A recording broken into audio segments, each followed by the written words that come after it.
मेरा नाम है त्वचा। आज मैं आप सभी से एक बहुत बड़ी मदद मांगने आया हूँ। मेरा भाई सद्दाम हुसैन, जिनका उम्र लगभग 25 से 30 साल का है, आज 19 तारीख को दोपहर गुवाहाटी से होजाई के बीच चलने वाली ट्रेन नंबर 15645 चल्लापाली से सिलचर एक्सप्रेस से लापता हो गया। मेरा भाई दिमाग से बीमार है, यानी उसके मेंटल हेल्थ ठीक नहीं है।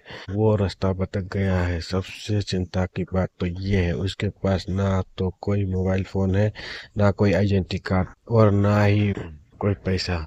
वो बिल्कुल बेसहारा है, इस समय कहीं भटक रहा है।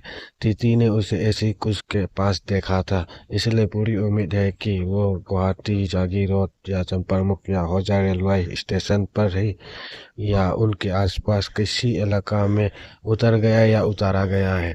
असम के मेरे सभी भाई और बहन से और रेलवे के कर्मचारियों से गुजारिश है, अगर आपको ये लड़का कहीं देखा तो प्लीज उससे अपने पास बैठा कर रखे, उसे खाना पानी दे और तुरंत हमें इस नंबर पर कॉल करें 9014790514, फिर 8011476455 पर तुरंत जानकारी दे।